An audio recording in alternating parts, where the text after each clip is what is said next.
사회 41페이지입니다. 체크업 사회 1번. 자, 기초간호학 개요라고 했는데, 자, 1번 같은 경우는 6개월부터 고형 시기를 한다 그랬죠. 지금 이거는 한마디로 뭐 얘기하는 거예요? 이유식을 한다는 거죠. 그래서 여러분들이 이유식은 언제부터 하냐 하면은 이가 나면서부터 이유식이 들어가는 거 아니겠습니까? 그래서 가장 좋은 이유식 시기는 언제였었습니까? 이가 나는 6개월에서 12개월. 그죠? 알아두셔야 되겠죠? 이유식 시기는 가장 좋은 거는 6개월부터. 그래서 6개월 이상부터 된다 이러면 또 그것도 틀렸어. 왜냐면 6개월 이상이면 뭐 한 3살부터 해도 된다는 소리 아니에요. 그 말은 아니고 6개월에서 12개월. 6개월에서 12개월 사이가 적합하다라는 거죠. 왜? 이때 유치가 나오니까. 그죠? 그럼 이때 이유식을 할 때는 이유식 순서는 어떻게 했었습니까? 바로 고기부터 주는 게 아니라 곡류 주죠. 그죠? 곡류, 곡물 먼저 주고 그 다음에 뭐를 줬어요? 야채, 그 다음에 과일, 그리고 마지막이 육류, 고기를 갈아서 뭐 소고기죽 같은 것도 해주고 그랬잖아요. 요 순서로 준다는 거. 그 다음에 처음부터 수유량, 처음에는 수유량을 점점 어떻게 해야 됩니까? 우유량을 또는 모유량을 점점 줄여야 되겠지. 점점 줄이고 이유식은 어떻게 해야 될까요? 이유식은 늘려야 되겠죠. 한 번에 다 바꿀 순 없으니까. 그래서 하고, 그리고 항상 이유식을 먼저 한다, 수유를 먼저 한다, 이유식을 먼저 해. 절대 애기들은 이유식을 좋아하지 않아. 그래서 이유식을 먼저 하고 수유를 하는 거예요. 왜냐면 이유식하고 애기가 좀 배가 약간 완전히 포만감이 안 들잖아요. 좀 뭔가 몇 퍼센트 부족해. 그럼 부족할 때 이때 수유를 하는 거죠. 수유를 먼저 하면 절대 이유식은 안 먹으려고 그럴 거니까. 그죠? 먼저 하는 건 이유식을 먼저 한다는 거. 그리고 새로운 음식을 추가할 때는 뭐 바로 매일매일 바꾸지는 말고 한 4일에서 일주일 정도, 4일에서 일주일 간격을 두고 하면 좋겠다. 그렇게 했습니다. 그리고 애기들은 음식을 잘 안 먹으려고 그래요. 이유식 자체가 맛없어요. 그래서 뱉어내려고 할 거니까 혀 안쪽으로 넣어주는 거. 혀 안쪽으로 음식물을 넣어준다는 거. 그죠? 그것도 생각하시고, 그 다음에 딸꾹질을 만약에 할 때는 어떡하죠? 따뜻한 보리차 같은 거를 준다는 거, 딸꾹질 할 때. 그리고 또 싫어하는 음식은 어떻게 하죠? 억지로 먹이지 않는다는 거. 싫어하는 음식이라도 억지로 먹인다 이런 말하면 틀렸어. 싫어하는 음식은 억지로 먹이지 않는다. 이건 근데 FM대로 말했을 때요. 싫어하는 거 억지로 안 먹이라고 했지만 저희 그래서 싫어하는 거 억지로 안 먹였거든요. 안 먹였더니 영원히 안 먹어. 커서도 안 먹어. 좋은 건 아닌 것 같아요. 억지로 좀 먹어야 되는데 우선은 교과서적으로는 싫어하는 거는 억지로 먹이지 말라고 했습니다. 그리고 여러분 계란에서 어떤 게 알레르기를 잘 일으켜요? 계란 흰자, 노른자, 계란 흰자.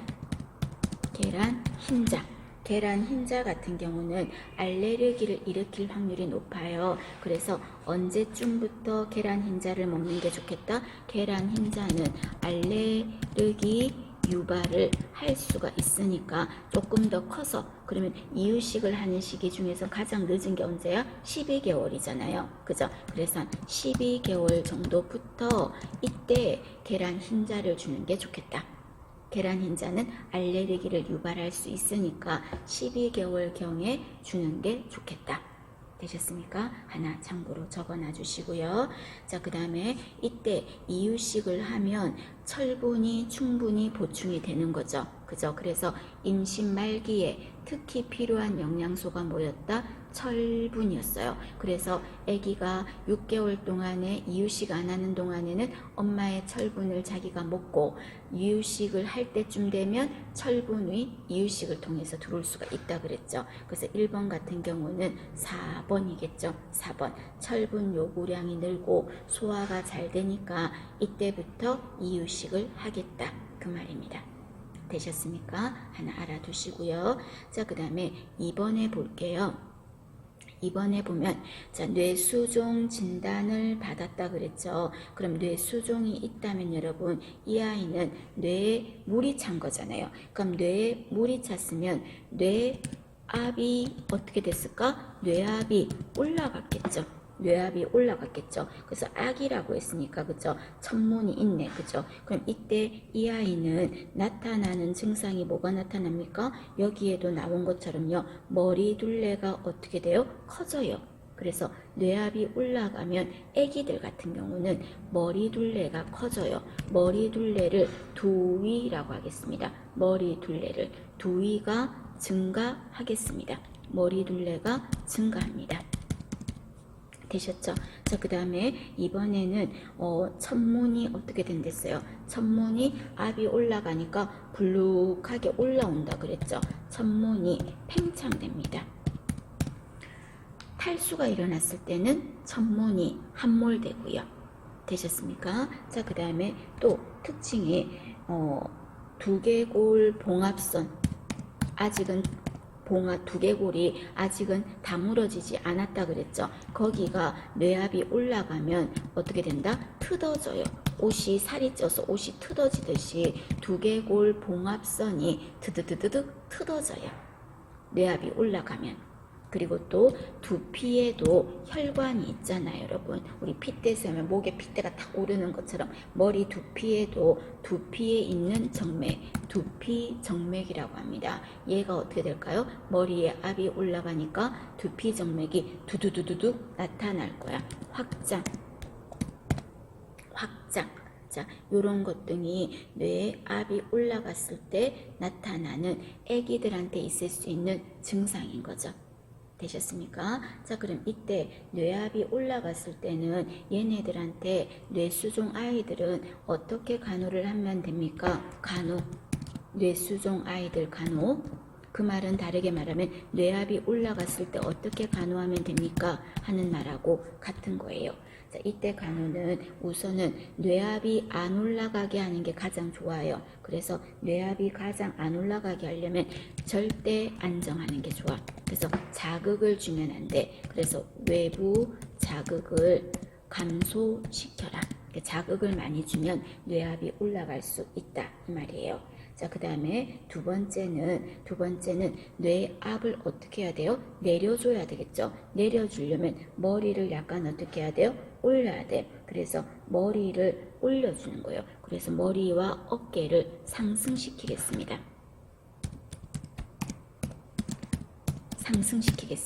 한 어느 정도 상승시키냐면요. 한 30도 정도 머리 쪽을 상승시킬게요. 그러면 머리 쪽에 압이 올라간 피들이 밑으로 내려갈 수가 있잖아요.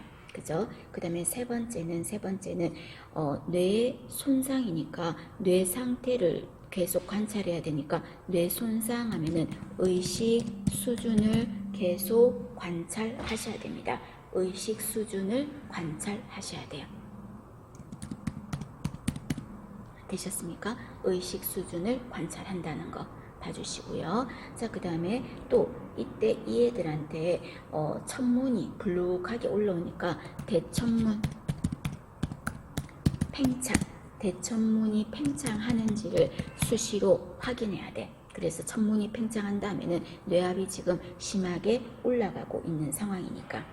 그죠? 그리고 또 머리둘레, 그죠? 머리둘레도 계속 체크해야 되겠죠. 두위도 측정하고.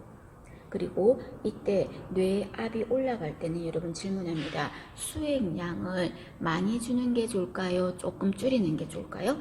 수액을 많이 주면 머리 쪽으로 심장에서 펌프질하면서 압이 머리 쪽으로 갈 확률이 더 많거든요. 그래서 수액을 줄 때는 수액 요구량에 많이 줄 필요는 없고요. 75에서 한 80%, 75에서 80% 정도를 투여하겠습니다. 자, 요건 여러분 75에서 80%가 중요한 건 아니고 요거가 그냥 좀 조금은 적게 준다. 한 15%, 20% 정도는 20%, 25% 정도는 적게 준다. 그냥 그렇게만 생각하면 됩니다. 조금 적게 준다. 되셨습니까? 자, 그래서 이런 것 등을 여러분들이 또 올려주시면 되겠습니다. 뇌압이 올라갔을 때, 그리고 어른인 경우는 또 뭐도 합니까? 동공 관찰도 하죠. 동공 같은 것도 보죠. 뇌압이 올라갔을 때 동공도 보고 하는 것도 들어가죠. 자, 그래서 여기에서는 자, 뇌수종 아이들한테 제일 중요한 거는 5번 뇌압이 올라가는 증상을 지켜봐라. 그래서 지금 적었던 것처럼 절대 안정하라.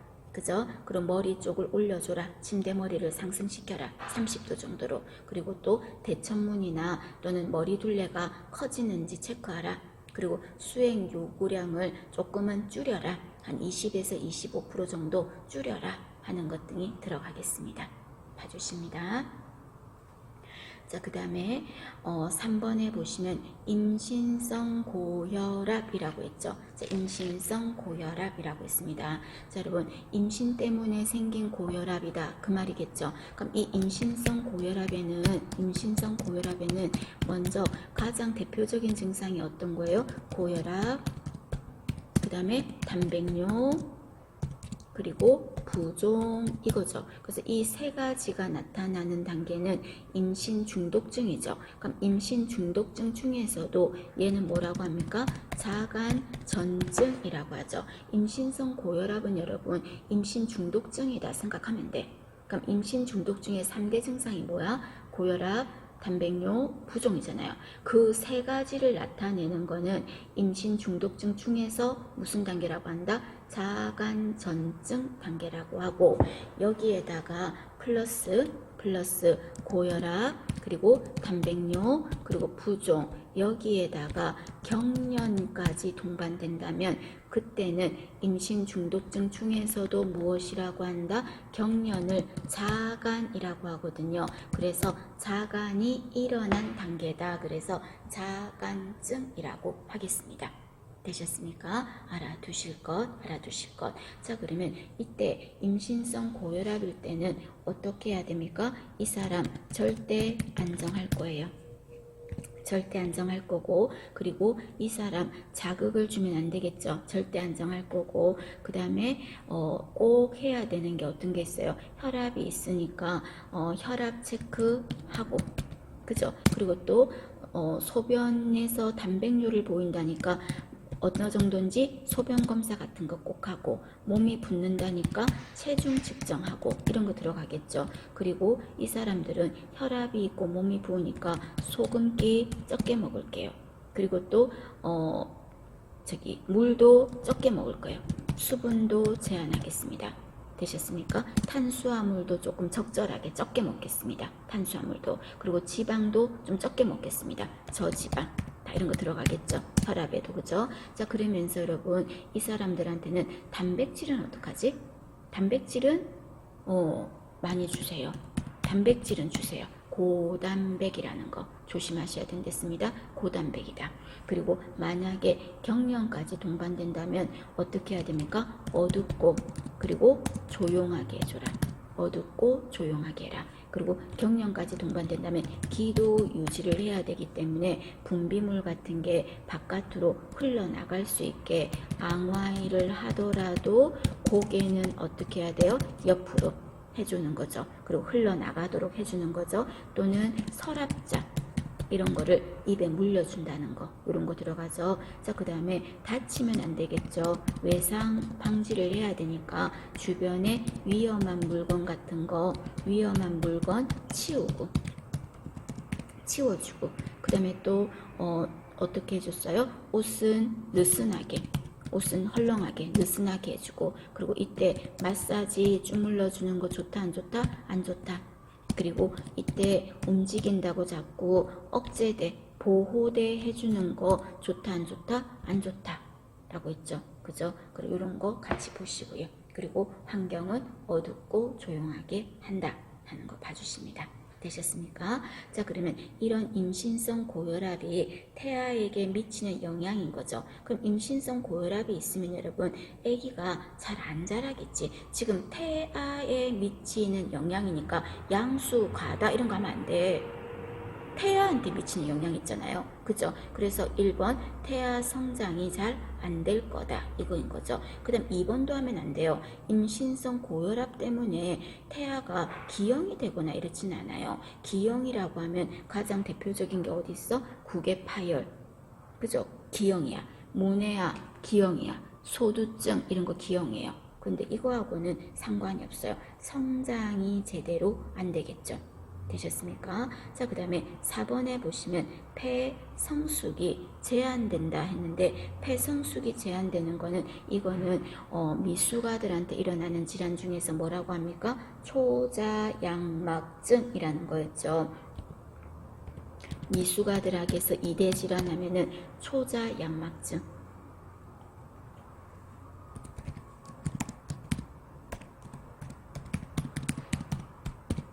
자, 폐성숙이 제대로 안 돼서 중간중간에 호흡이 멈춰버리는 거죠. 초자양막증. 그 다음에 이번에는 산소를 인큐베이터 안에서 좀 많이 줘가지고요, 눈에 문제를 주는 거. 수정체, 후부, 섬유, 증식증. 맞나요? 자, 요런 것 등이 미숙아들한테 일어날 수 있는 질환이 되겠습니다. 되셨습니까? 자, 그럼 여러분, 미숙아들은 특징이 어떤 특징을 가지고 있습니까? 하는 거예요. 자, 그럼 미숙아라고 하면 언제 태어난 아기를 미숙아라고 합니까? 37주 이전에. 좀 더 꼭 집어 말하면요, 20주부터요 37주 요 사이에 태어나는 아기를 미숙아라고 하겠습니다. 그럼 20주 이전에 태어나는 경우는 살 수 없다 그랬죠. 유산이라고 했어요. 20주 이전은 유산, 20주 이후는 생존 능력이 있다고 보거든요. 이때 나오는 거는 일찍 나왔다, 조산 또는 미숙아 이렇게 표현을 하겠습니다. 그럼 이 미숙아들은 어떤 특징을 갖고 있습니까 하면은, 자, 어디가 유난히 커요? 머리가 커요. 머리가 가슴둘레나 이런 것보다 훨씬 커요. 그 다음에 또 정말 중요한 게 헷갈리지 마시고요. 솜털이 어땠다? 솜털이 많아요. 솜털이 많아요. 솜털이 많아요. 그 다음에 또 뭐가 많냐면요, 태지라는 게 있어요. 태지는 미끌미끌한 기름막이라 그랬죠. 자, 피부를 보호하는 막이야. 이 태지가 많아요. 자, 솜털 많고 태지 많아요. 되셨습니까? 그럼 적은 것도 있던데 헷갈리지 말고, 헷갈릴 거예요. 자, 뭐가 적냐면요, 이때 주름, 손바닥, 발바닥 있죠. 손바닥이나 또는 발바닥 요런데 주름이 적거나 없어요. 주름이 적거나 없어요. 적거나 없어요. 또 뭐가 적냐면요, 살이 없잖아 얘들은. 그죠? 피부 껍질이 하나도 얇을얇을하잖아요. 피하 지방이 적어요. 피하 지방이 적어요. 그래서 그냥 살 껍질, 그냥 껍질만 붙어있는 셈처럼 돼 있는 거죠. 그죠? 알아두실 거. 자, 그 다음에 여러분, 이 아이들에게서 특징이 빈번하게 뭐가 일어난다? 호흡이 멈춘다는 거 기억하셔야 되겠죠?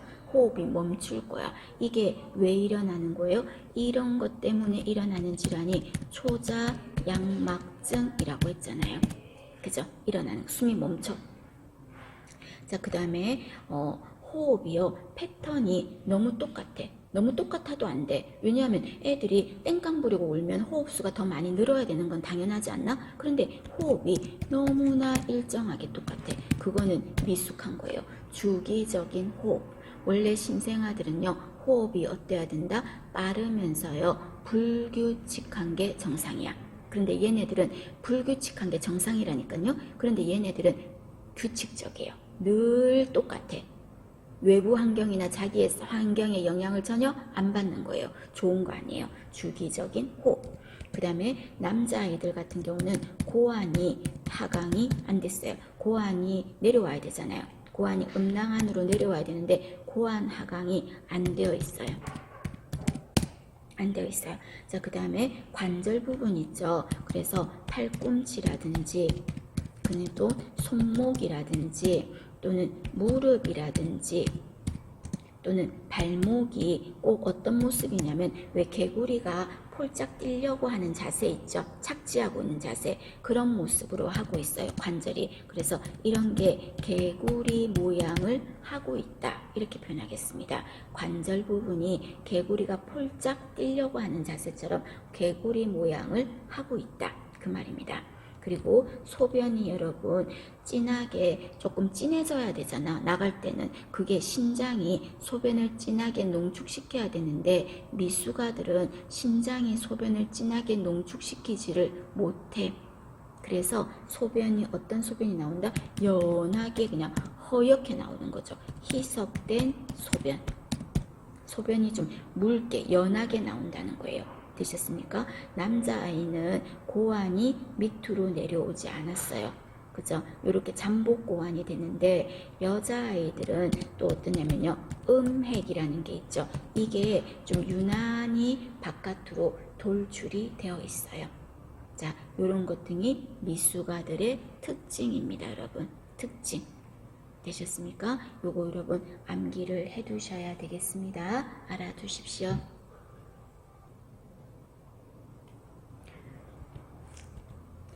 자, 그 다음에 미숙아는 조금 조심해서 다루어야 돼요.